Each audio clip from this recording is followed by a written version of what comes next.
Aujourd'hui, nous sommes le lundi 20 septembre et l'Église fait mémoire de Saint André Kim Tae-gon, prêtre Pau Chung Ha Song et le compagnon martyr. Saint André Kim Tae-gon fut martyrisé pour sa foi au début du XIXe siècle, aux côtés de saints chrétiens, dont une grande majorité de laïcs de tous âges. Que la prière de ce jour me donne, Seigneur, la confiance qui fut la leur, et que ma vie puisse témoigner de ma foi à travers tout ce qui fait mon quotidien. Au nom du Père et du Fils et du Saint-Esprit. Amen.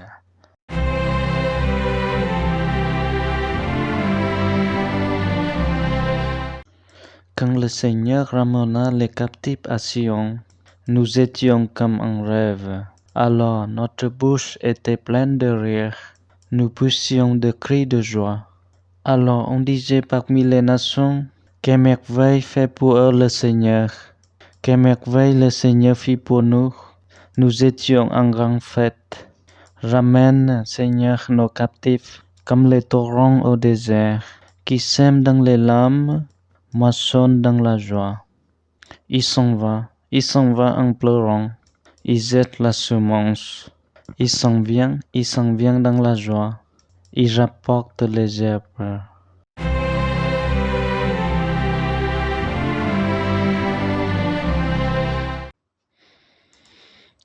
A reading from the Holy Gospel according to Luke.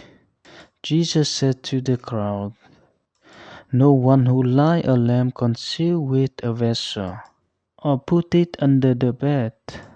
Rather, he places it on a lampstand, so that those who enter may see the light.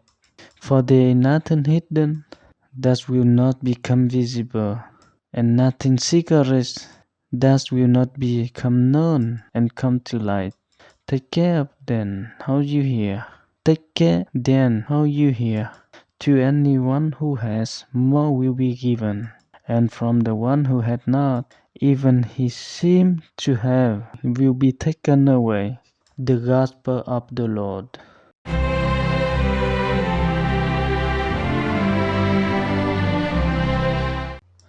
Le psalmiste chante la joie du retour des exilés de Babylone vers Jérusalem.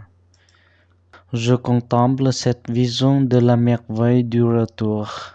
Je l'imagine comme une procession joyeuse, débordante de vitalité, ou comme un rêve.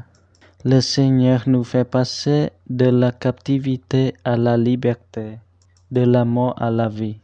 Qui sème dans les larmes, moissonne dans la joie. La seconde partie du psaume alterne entre tristesse, difficulté et joie. Mais c'est pourtant bien la joie qui domine. Je fais mémoire de ces moments de ma vie où des événements heureux ont pu avoir un goût d'inachevé, d'accompli, mais qui ont pourtant été porteurs d'espérance pour moi. Avec les martyrs de Corée, je médite ce son de joie des ressuscités que nous sommes, et ma confiance est monte dans l'épreuve, non pas un espoir humain que tout ira mieux demain, mais la confiance dans le maître de la moisson. Ce qu'il a semé germera. En présence du Seigneur, avec tout ce que je suis, je m'adresse maintenant directement à Dieu. Je lui demande la grâce de garder l'espérance qu'il nous offre, dans la tristesse ou dans la joie. Je peux aussi lui confier tel ou tel projet, pour qu'il soit un lieu de moisson débordante. Notre Père qui es aux cieux, que ton nom soit sanctifié, que ton règne vienne, que ta volonté soit faite sur la terre comme au ciel. Donne-nous aujourd'hui notre pain de ce jour. Pardonne-nous nos offenses, comme nous pardonnons aussi à ceux qui nous ont offensés.